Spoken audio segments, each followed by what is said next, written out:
So we will now talk about identified asset, right?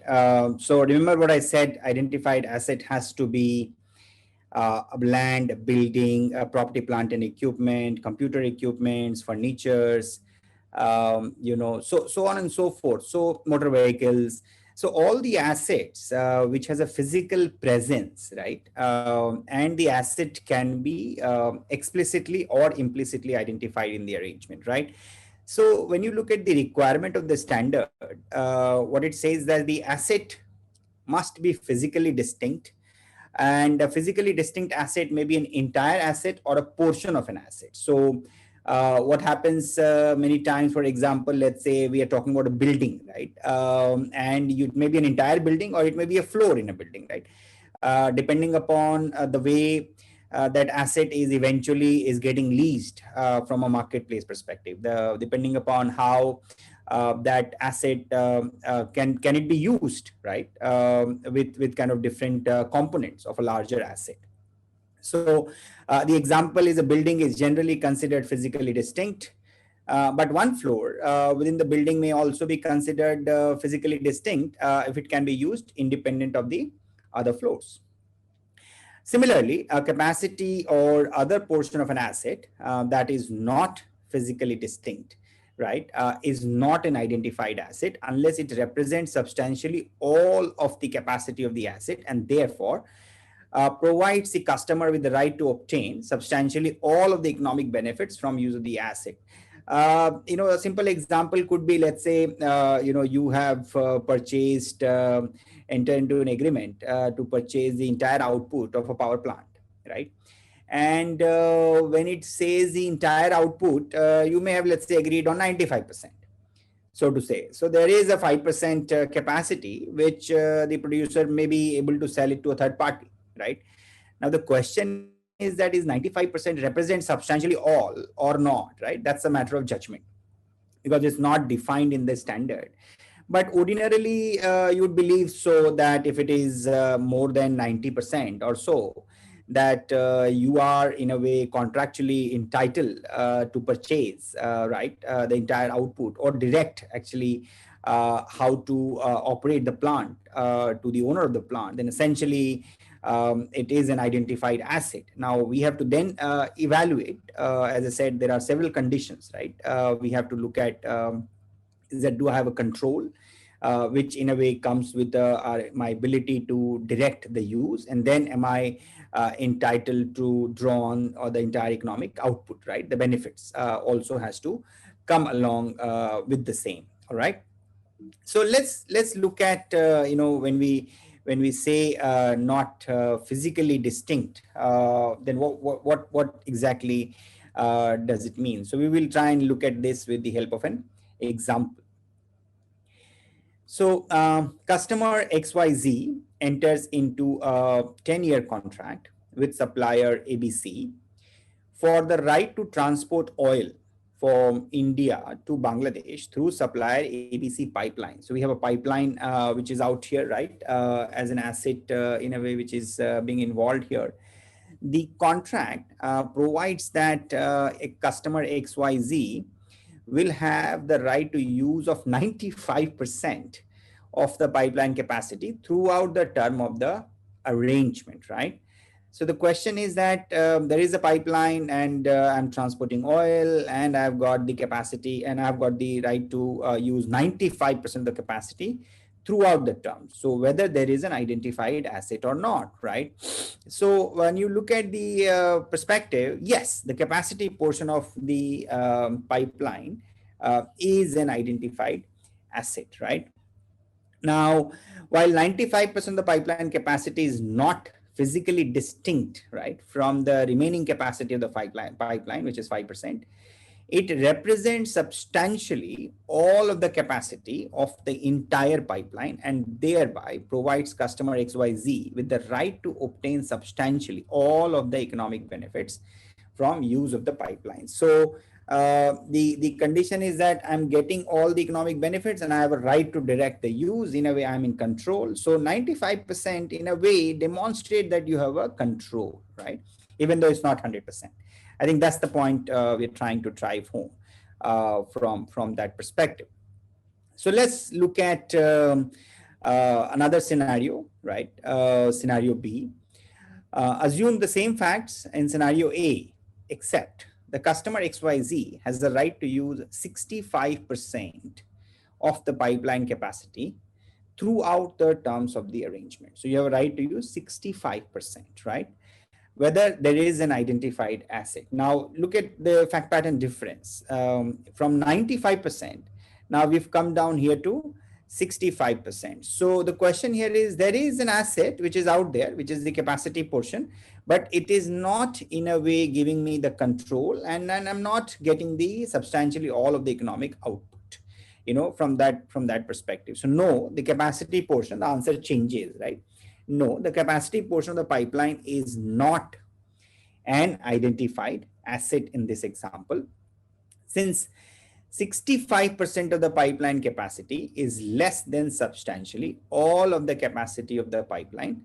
Customer XYZ does not have the right to obtain substantially all of the economic benefit from the use of the pipeline. So the important difference between scenario 1 and scenario 2 was between 95% and 65%. And as I said, substantially all is not defined in the standard, and it's a matter of judgment. So you look at an identified asset, many times it will be very clear, right? These are only in a way tricky situations when you get into an arrangement which are not plain vanilla arrangements, right? So example like that building and the floor is a very simple example, right? We all understand that the floor is a separate identified unit, and if I'm in possession of the floor, then that's an identified asset, right? But if it is, let's say, an office area, right, and within the floor you got 500 square feet, right, and then you can say today you can sit in location A, tomorrow you can sit in location B, and then you can sit in location C. We see this actually with reference to warehousing, right? That in warehousing, what happens, they say there is a large warehouse, for example, large warehouse, and it has these four sections, so to say, right? A, B, C, D, say a warehouse, right? And I'm just making this up for you. So let's say there's a warehouse and there are four sections, and I've got and each of them, let's say, are 1,000 square feet each. Okay, 1,000 square feet each, right? Each of these area is 1,000 square feet. So if you have entered into an arrangement with the landlord of the warehouse that I am entitled for this demarcated area, which is A, okay, and that's my area, right? Now, whether I store it, I don't store it, this is my area, I'm going to decide how to use this, then that tantamounts to a lease arrangement or an identified asset, right? However, if the terms of the arrangement suggest that the warehouse owner can decide to optimize the use of the area, at the end of the day, it is only going to give you 1,000 square feet. Whether you get it here, doesn't matter. You have a right to have 1,000 square feet of space in that warehouse. But where 1,000 square feet in a 4,000 square feet, that's not demarcated for you, then essentially that's not a lease arrangement. Then that takes the color of a service arrangement. I think that's the distinction. Is what we're trying to make with reference to identified asset, and it's a matter of, in a way, judgment at times. So let's talk about right to control. Okay. Now, to assess whether a contract conveys the right to control the use of an identified asset for a period of time, an entity shall assess whether throughout the period of use, the customer has both of the following. All right. So again, I'm going to repeat this: right to control, to assess whether a contract, okay, a contract conveys the right to control. So this is coming from the contract, right? Conveys the right to control the use of an identified asset, okay, for a period of time. So you look at all of these important things are coming in here, right? What is coming in here? Identified asset.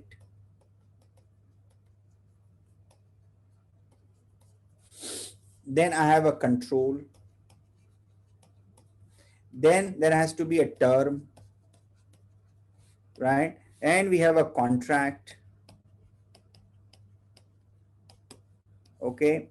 So to assess whether a contract, okay, conveys the right to control the use of an identified asset for a period of time, an entity, and of course I have to pay consideration, right? These are the conditions which we in a way talked about, right? I have to pay consideration.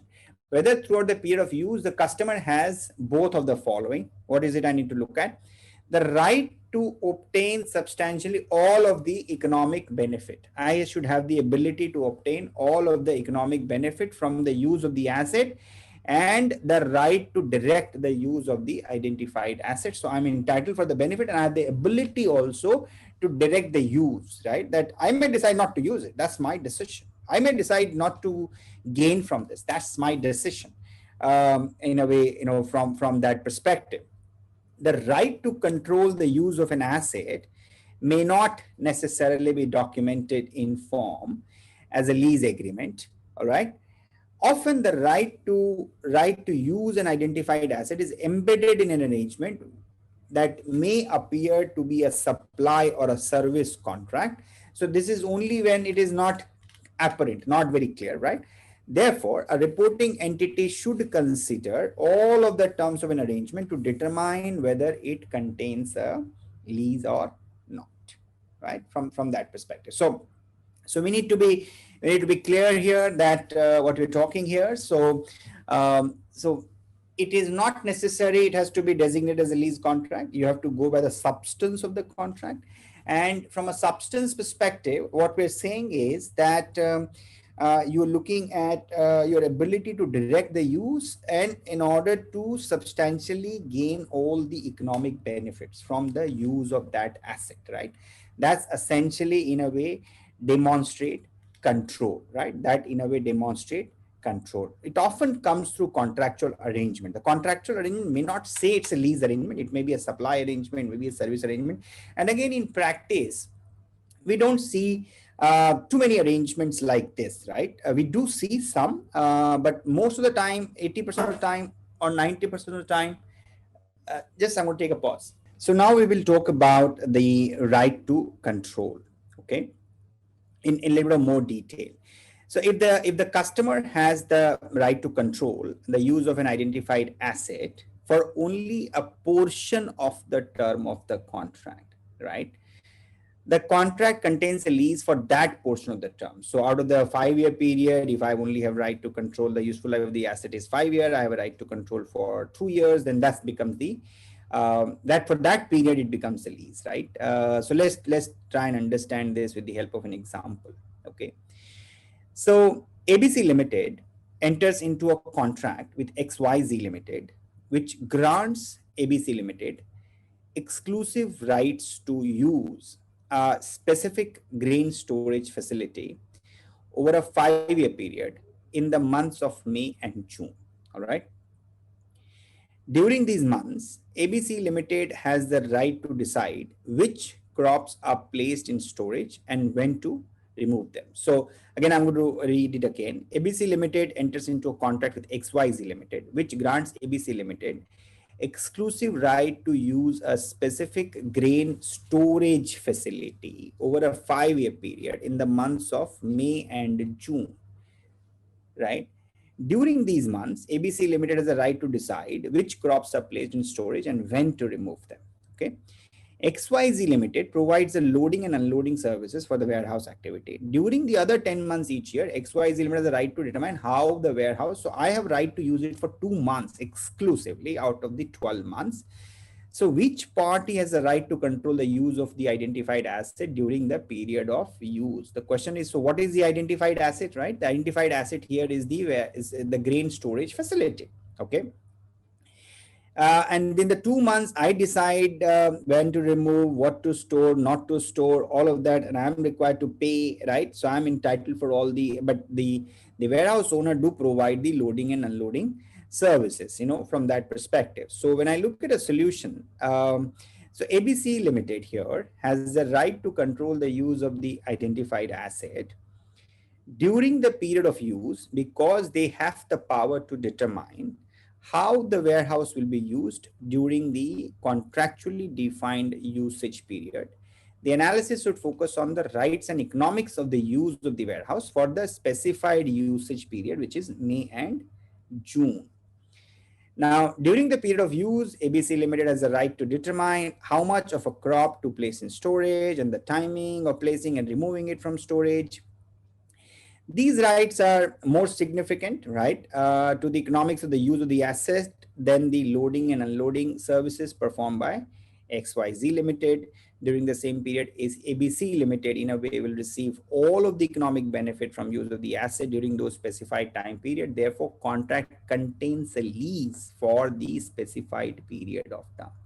Now, it's not necessary that I may still do lease accounting. It is like a lease arrangement, but also remember there's a short-term lease exemption also. If it is a lease term is less than 12 months. So here I'm only using it for 2 months. So it's possibly that my accounting outcome may be different, but from a concept perspective, this arrangement is a lease arrangement, right? Because I am in a way entitled for the benefit for a period of 2 months for which the asset that which is the storage facility wholly and solely is under my control, and I am getting all the outcome or the benefit, or I have the ability to direct the use of that asset in a way from that perspective, right?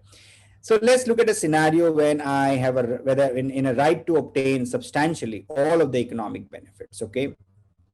Now, so we're talking about the identified asset. We talked about the physically distinct, in a way, identified asset. We also talked about the control. We also talked about control for a term, right? Not for the entire period from that asset perspective. We also talked about subunits within a unit, right? All of that.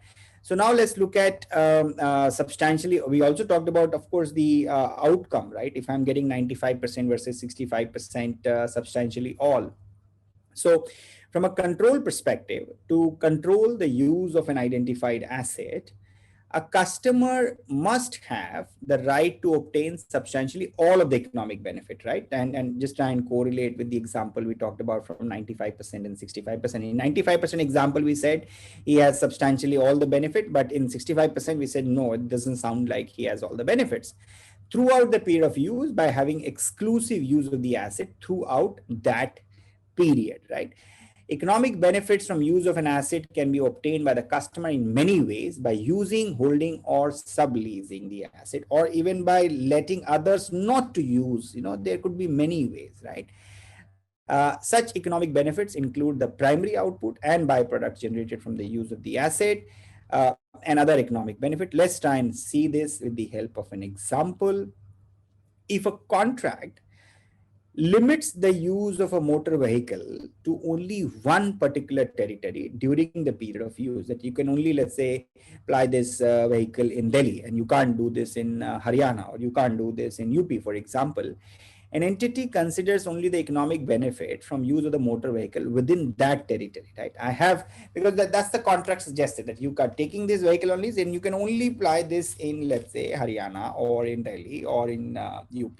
That's the, in a way, contractual boundary, right? And you are entitled, it's a large enough boundary for you to get the entire benefit from the use of the asset. Specifies that a customer can drive a motor vehicle only up to a particular number of miles. Now that's the problem, right? Only up to a particular number of miles during the period of use. An entity consider only the economic benefit from use of the motor vehicle for the permitted mileage, right? So then the question actually comes that what's the capacity of this? Can I, in a way, use it for these many mileage? So the whole judgment in a way becomes a lot more complex. That do I have the ability to direct the use, or can it be then used by another person, right? Or in a way, there is a limit to it. So let's say you've taken a motor vehicle on lease, and the lessor says you can't, do it more than 10,000 kilometers a month, or more than 50,000 kilometers a month, right? So there could be several attributes to it. So you have to look at a scenario to say, if I am leasing, can can it be used by any other party, right? If the answer is no, it cannot be used by any other party. Is 50,000 a reasonable limit, to protect the interest of the lessor in a way? Is it a protective criteria? Is it a, participative criteria, right? So if it sounds like a protective, right? So you've got to look at all of these criterias and then make up your mind from a substance perspective to say whether I am in a way getting substantially all of the economic benefit from the use of that asset during the contractual period with the lessor in a way from that perspective. So let's try and understand this with the help of an example, right? So there is a company, MNO, enters into a 15-year contract with a power company, PQR, to purchase all of the electricity produced by a new solar farm, right? Company MNO enters into a 15-year contract with power company PQR to purchase all of the electricity produced by a new solar farm. PQR owns the solar farm, all right, and will receive tax credits relating to the construction and ownership of the solar farm. And MNO will receive the renewable energy credits, okay, that accrue from the use of the solar farm. So, so there are two parties here. MNO enters into a contract with power company PQR. To MNO will purchase all the electricity by the new solar farm. PQR owns the farm and will receive tax credit. So PQR, and so you look at PQR here and you look at MNO here. Okay, so PQR will get the tax credits. Okay, and MNO will receive the renewable energy credits. Okay, and I am going to take all the output. Okay, so essentially the question here is that the PQR, which is going to get the tax credit which is associated with the ownership, in a way, can it result into an answer that MNO is not getting substantially all the economic benefit, right? If somebody else is also getting the tax benefit. So what was the right to substantial benefit, right? When you look at, again, what's the purpose of the solar farm, right? So when we look at the purpose from a company, MNO has the right to obtain all the economic benefit from the solar farm, or because it obtains the electricity. I'm taking the electricity produced by the farm over the lease term, right? I'm also getting the renewable energy credit, right? So although PQR receives the economic benefit from the solar farm in the form of a tax credits, these economic benefits relate to the ownership of the solar farm. They don't relate to how to usage of the solar farm, right? The tax do not relate to use of the solar farm and therefore are not considered in this assessment. What does that mean? That means the MNO is getting all the output from the usage of this asset. Okay. Moving forward to talk about a right to direct the use of the identified asset. So we've now understood the economic benefits, right? So now let's look at the ability to direct the use of the identified asset, again with the help of some examples. First, we'll try and understand the theory and then the examples. So when assessing whether the customer has the right to direct the use of the identified asset. So again, basically we are saying, direct the use. So there has to be an identified asset. Okay. In a way, why is this? What are we trying to assert here? We're trying to assert control. Okay, we're trying to assert control. There has to be the ability to direct the use of an identified asset. The key question is which party has the right to direct how, and for what purpose the identified asset is used throughout the period of use. How and for what purpose, right? How and the purpose.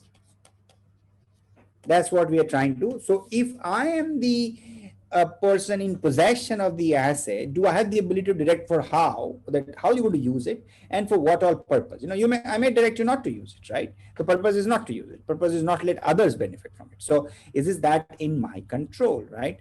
The standard gives several examples of relevant decision-making rights. So right to change what type of output is produced, right to change when the output is produced, right to change where the output is produced, right to change how much of the output is produced. So all of this in a way gives a perspective on how, right, and purpose, right? What, when, where, how, right? So it gives me what, when, where, and how. In a way, from that perspective, relevance of each of the decision making right depends on the underlying asset in a way being considered. Decision making rights are relevant when they affect the economic benefits to be derived from the use of the asset, right? If both parties have decision making rights, entities consider the rights that are most relevant, in a way the rights which will then impact the economic benefit, right? Right that are most relevant to changing how and for what purpose the asset is used, in a way from that perspective. So if both parties have decision making rights, an entity consider the rights that are most relevant to changing how and for what purpose the asset is used, in a way from that perspective. Okay, so how and for what purpose the asset is used are predetermined. So many times they are predetermined, right? That means what, the asset is actually placed in an environment or in a situation that you don't need to much in terms of operating the asset. These are like autopilot plants or autopilot set of instructions which are already in force when you take possession of such properties, from that perspective. So we'll try and understand some of this with the help of some examples. So specifying the output of an asset before the period of use, right? So if a customer can only specify the output from an asset before the beginning of the period of use and cannot change that output in a way or throughout the period of use, the customer does not have the right to direct the use of the asset, right? Unless it designed the asset or specific aspect of the asset. So what we're trying to say that if I cannot change the course midway, that means then I'm not in control, essentially, right? So I should have the ability to control, means it has to be absolute control. Unless it designed the asset, unless I'm involved in the designing of the asset or assets or a specific aspect of the asset, in a way from that perspective, in a way for not to use, that will result in substantial economic loss, to the lessee, in a way from that perspective, then why will I do it, from that perspective? So some judgment, but ordinarily if I'm not able to change it, then it is not a lease arrangement. So similarly, and that's what I was trying to say, that rights, you have to look at a participative right or a protective right. Okay, so a supplier, a protective right in isolation do not prevent the customer from having the right to direct the use of an identified asset.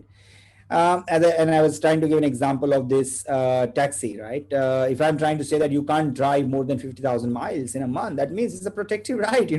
Come on, how much you want to squeeze that asset, right?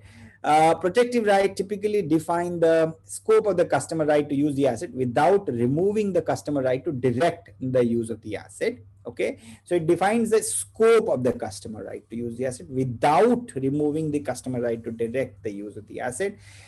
Protective rights are intended to protect a supplier interest and might take the form of a specified maximum amount of asset use, a restriction on where an asset may be used, or a requirement to follow specific operating procedures to take care of the well-being of the asset, right? Because at the end of the day, it has to come back to the lessor.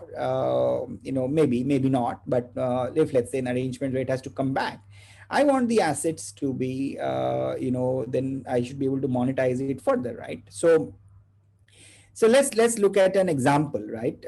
We will try and understand the protective right with the help of an example.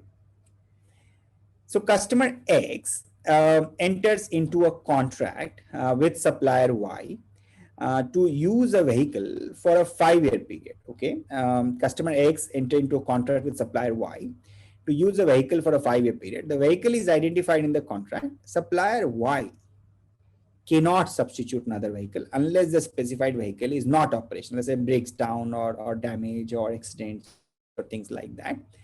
Now, the question here is, customer X is operating the vehicle or direct others to operate the vehicle. Customer X decides how to use the vehicle. For example, throughout the period of use, customer X decides where the vehicle goes, as well as when or whether it is used or what it is used for. Customer X can also change the decision throughout the period of use. Supplier Y, now that's comes the protective right? Supplier Y prohibits certain uses of the vehicle. For example, you can't move it overseas, and modification to the vehicle, you can't modify the vehicle to protect its interest in the asset. Now, whether the customer X has the right to direct the use of the vehicle throughout the period of lease. That's the question. Right now, when you look at the substance of the arrangement, essentially it's a motor vehicle. Now you can use it, you can drive it, you can get a driver, you may decide not to use it, so on and so forth, and that's the only vehicle you have, right? The Y cannot substitute it unless there is an accident or a breakdown or something which makes the vehicle what you have in possession is like not running, for example, right? So, and the supplier Y or the owner in a way has also said you can't ship it overseas. Of course, you have to drive in the country, and you can't modify it. You can't add 5 of your own gadgets to make it more jazzy because I don't like it, or that may impact the overall vehicle. So I'm not allowing you to modify the asset. You have to use the asset in the way it's been leased out to you for the purpose you deem appropriate, from that perspective. So customer has the right to direct. Answer is absolutely, right? So let's look at the solution. Yes, customer X has the right to direct the use of the identified asset throughout the period of use, because it has the right to change how the vehicle is used, when or whether. So remember all of the things we talked about, right? Which is how, what, when, where, right? So here I have some limitation. I can't ship it overseas, right? How I'm going to use, when I'm going to use, what I'm going to use it for, all of that is in my control, subject to some limitations which are considered to be protective and not participative, right? Supplier Y limits on certain use for the vehicle and modification to it are considered protective rights that define the scope of customer X use of the asset, but do not affect the assessment of whether customer X directs the use of the asset in a way from that perspective. Okay, so right to direct the use of the identified asset. Okay, let's look at another example of a supply arrangement. Entity A contract with supplier H to manufacture parts in a facility. Okay, manufacturing parts in a facility. Entity A designed the facility and provided its specification. Okay, so supplier is H. Entity A, in a way, contract with supplier H to manufacture parts in a facility. Entity A designed the facility and provided its specification. Supplier H owns the facility and the land. Entity A specifies how many parts it needs and when it needs the parts to be available. All right. So supplier H is the owner of the facility and the land, and entity A has designed the facility, and they are in a way dictating how many parts I need, when I need it. Supplier H in a way operates the machinery and makes all operating decisions, including how and when the parts are to be produced, as long as it meets the contractual requirement to deliver the specified number on the specified date.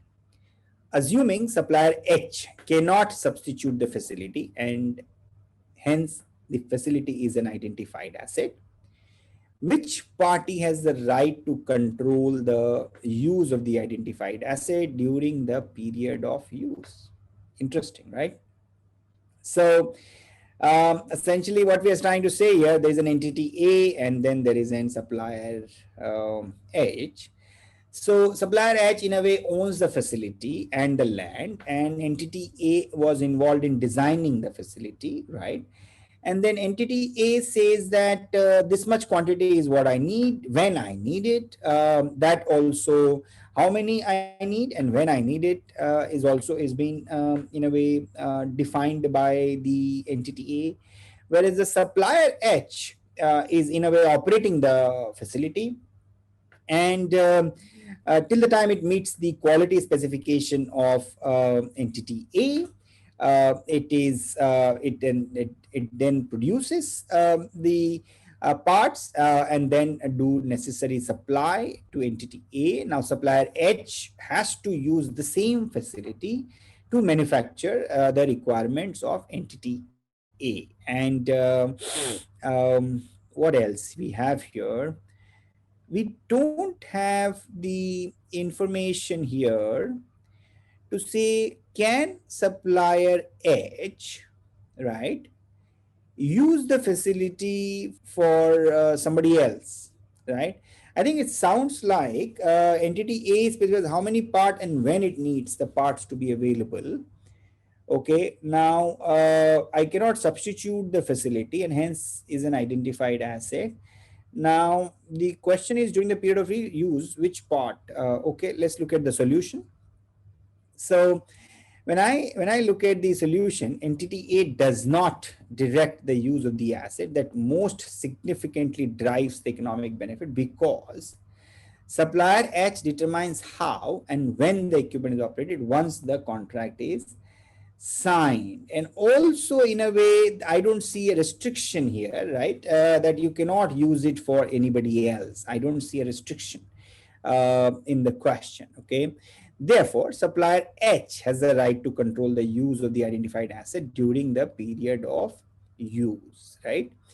Although entity A stipulates the product to be provided as input into initial decisions regarding the use of the asset through its involvement in the design, it does not have decision-making right over how and for what purpose the asset will be used over the asset during the period of use. The arrangement is a supply arrangement, not a lease arrangement. Not a lease arrangement. So I think that's where there is some judgment which is being involved. And the most important thing which I think in this example is that though I've been involved in the design, I'm kind of placing an order, but in the period where I'm not placing the order, Mr. Supplier H is free to use it for whatever purpose it deems appropriate, right? There is no restriction. If there has been a restriction, then that would have been possibly change the fact pattern and we may have a different answer, right? But for given the fact pattern, the believe that the supplier H here has the right to direct and operate the use of the asset and hence it's not a lease but a service arrangement or a supply arrangement. So let's look at quickly summarize what all we've talked about. Is there an identified asset, right? So which has to be physically distinct and then do I get substantially all of the economic benefit? If the answer is no, is there an identified asset? If the answer is no, it does not contain a lease, right? If the answer to that is yes, then am I getting substantially all the economic benefit? Then do I have the right to direct how for what purpose the asset is used throughout the period of use? Again, if the answer to that yes, in a way from a customer, the subcontract contains a lease. Customer has the direct right if the supplier operates and then it's not a lease in a way from that perspective. neither how and for what purpose the asset will be used is predetermined, right? Then does the customer the right to operate the asset throughout the period of use without the supplier having the right to change those operating instructions? If the answer is yes, it's the lease. If the answer is no, and again, you would ask some more questions. Does the customer design the asset in a way that predetermines how and for what purpose the asset will be used? If the answer is yes, it's a lease. The answer is no, it's not a lease. So essentially what we're trying to say that there is an element of judgment here. More importantly, you got to visualize the situation that where there is an identified asset, and that identified asset is in a way unique asset that cannot be substituted, and I as the customer in a way I have the ability to derive the entire economic benefit. At the same time, also I have the right not only to derive the entire economic benefit, but also have the ability to direct the use of that asset. All of that, in a way, gives me the ability, to demonstrate that it is in my control, and hence and there is an distinct asset explicitly or implicitly identified in the arrangement, and that's as a result of which the lease. If that's not been the case, then it is not a lease arrangement. Okay. So we will now try and understand some of the key concepts, right, which are relevant from the perspective of the lease accounting, right? We're going to talk about the separation of the lease and non-lease component. I'd explain, right, what is a lease and non-lease with a simple example, like if you're taking a building on a rent, the maintenance which comes along with the building, the maintenance part is a non-lease, whereas the rent for the building, which is the tangible asset which you're using, is a lease, right, or the main component. The contract combinations, right? If you're entering multiple contracts at about the same time, then do I need to look at them together? In terms of making the sense out of that and to determine the appropriate accounting, which is again to say substance over form, right? The inception and commencement of the lease, what's the difference between the two? So if something starts, you sign the contract today, and whether you start using actually the property 6 months down the line, right? Is there a difference? Is there an impact on accounting? We will talk about that lease term, right? That's again very, very important assessment. What's the term? Because the lease term in a way determines that what actually goes into your balance sheet and what goes into your balance sheet as an asset or as a liability. Similarly, what are some of the exemptions which we'll try and talk about? How do you identify the lease payments, the number of payments which you may be making? You got to look at a residual value guarantee. So if you've given a guarantee, similarly, you're going to look at the initial direct cost and discount rates, right? And the economic life of the asset, right? So all of this, these 9 things, which are all very, very important, all these concepts are very, very important for you to understand, which is the separation of the lease and non-lease, the contract combinations, the inception and commencement of the lease term, the recognition exemptions, the lease payment, the residual value guarantee, the initial direct cost and discount rate. And discount rate is again is a very, very important thing. Then the economic life, what's the life of the asset, right? So all of these concepts is what now we will try and understand with the help of examples and so on and so forth. Okay. So I'm just going to take a brief pause.